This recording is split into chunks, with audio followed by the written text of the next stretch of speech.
Hello students. In the last part, we saw about the SN2 mechanism. Now, this part we'll learn about the SN1 mechanism. So let's see about the SN1 mechanism. SN1, it is nothing but the substitution nucleophilic unimolecular reaction. So the example of the SN1 reaction, that is the reaction between the tertiary butyl bromide and the hydroxide ion to give the tertiary butyl alcohol, that is the example of the SN1 reaction. So we can write the reaction as a tertiary butyl bromide. Tertiary butyl bromide, this molecule is C 3 times CH3 and Br, that is nothing but the tertiary butyl bromide. OH minus nucleophile attack this tertiary butyl bromide, that gives CH3 C CH3 CH3 CH3 OH, that is tertiary butyl alcohol, and Br minus halide molecules that departs. Now we'll go for the kinetic expression. The rate of the reaction depends upon the concentration of the only one molecule, that is a substrate molecule. You can see here that is the rate that depends upon the molecule concentration of CH3 3 times CBr, means tertiary butyl bromide substrate molecule. So it is the first order kinetic or the first order reaction. It follows two steps, take part in the two steps. So when we go for the kinetic, we say that it is a first order reaction. The rate of the reaction that depends upon the concentration of the one species. Hence it is called as a first order reaction, and therefore it is called as a unimolecular reaction. So we term it as a substitution nucleophilic unimolecular reaction. Now we'll go for the actual mechanism of the SN2 reaction. As we saw, that is SN2 reaction take place into the two steps. In the first steps, this CH3 3 times, that is tertiary butyl bromide, it attacks by, or first in the step, there is a breaking of the CBr bond take place in the tertiary butyl bromide molecule to form the carbocation, which is the intermediate. Carbocation means having the C plus ion, and Br minus that leaves. This first step, that is the slow step, and slow step is always the rate determining step. So this first step is the rate determining step.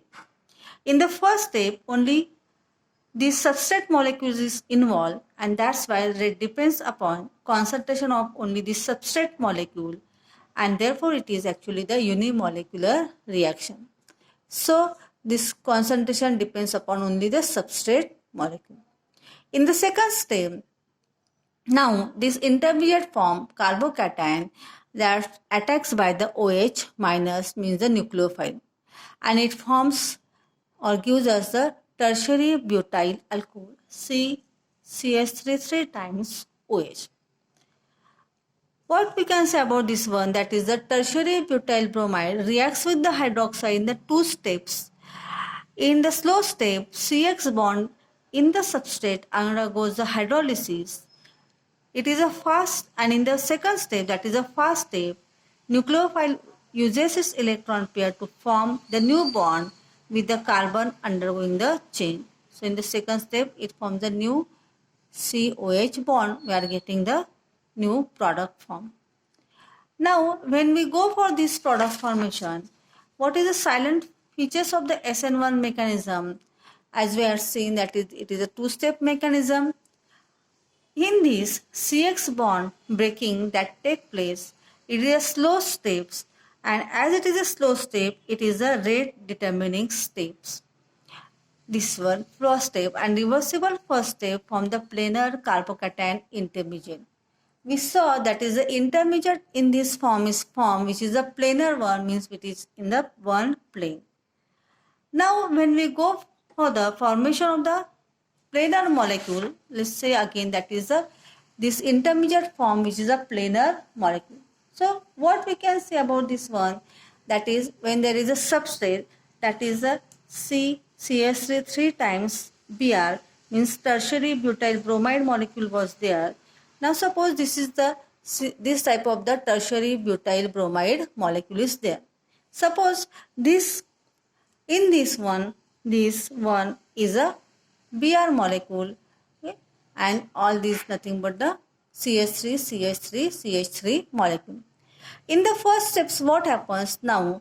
This Br bond that breaks totally, and only CH3, only these three CH3 molecules that remains in this molecule. So that Br molecule that comes to this gets detached from this one.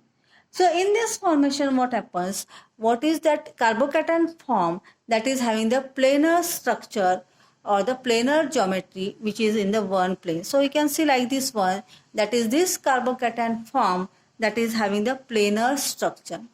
You can see in this one also, that is this is a suppose C plus, and then this CH3 molecule, that is a carbocation form. Now when this carbocation is formed, in the second step, what happens with this carbocation? Suppose this is a carbocation molecules. Okay? Then now this OH minus that attacks to this carbon.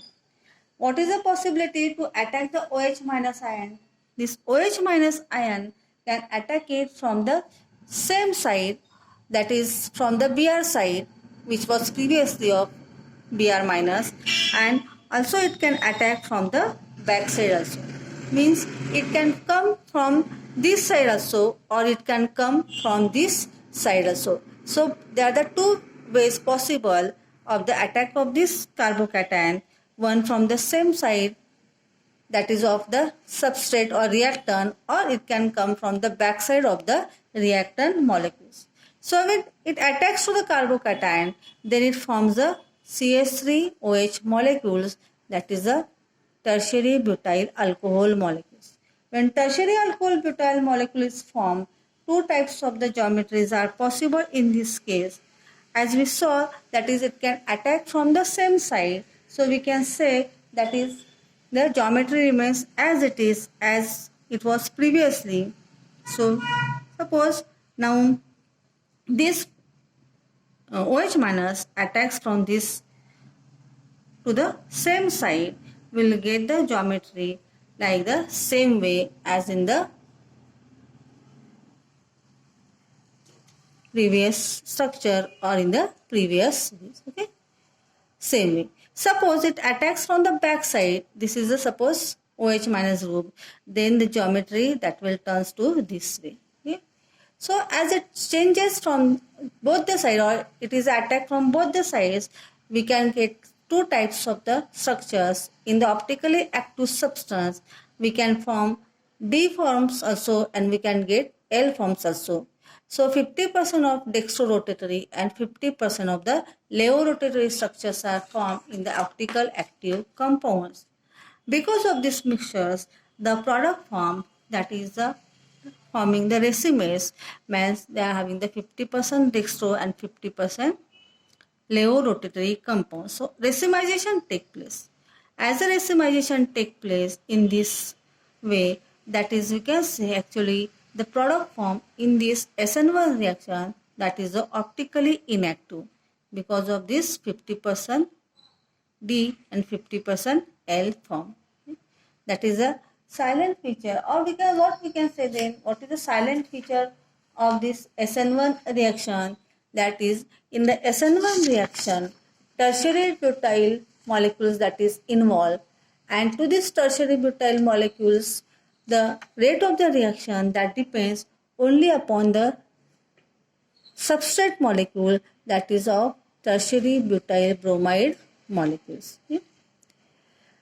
As the rate depends only on the one molecule, so this is first order reaction. And as it is a first order reaction, so the kinetic of the expression is said to be the first order, it is said to be the unimolecular reaction.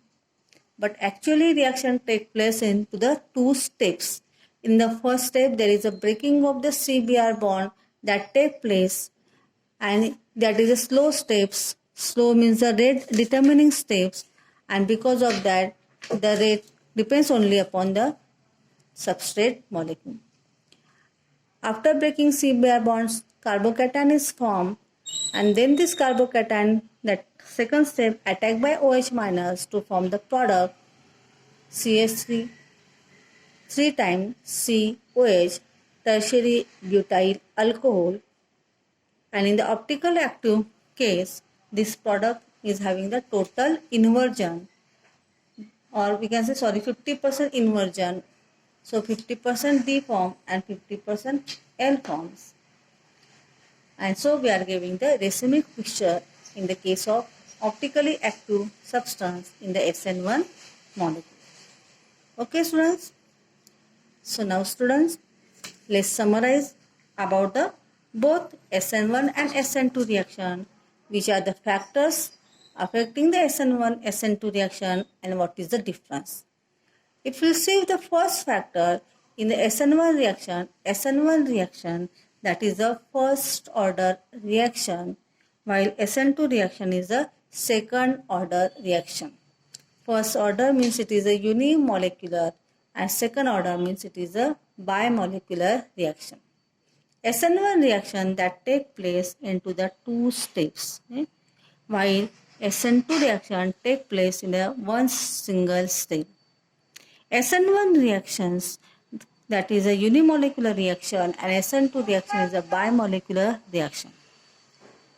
Which substrate is favorable for SN1 reaction? Tertiary substance is favorable than the secondary than the primary. And in SN2 reaction, primary alkyl halides is most favorable than secondary than tertiary. Then when we go for the nature of nucleophiles, the SN1 reaction is independent of the nucleophile. But for the SN2 reaction, need of powerful nucleophile is needed. SN1 reaction take place in the polar solvents, and SN2 reaction that take place in the non-polar solvent. That is the silent feature of the SN1 and SN2 reaction, or we can say that is the factors which affects the total SN1 and SN2 reaction. So students, I think you are clear with now this SN1 and SN2 mechanism. Thank you.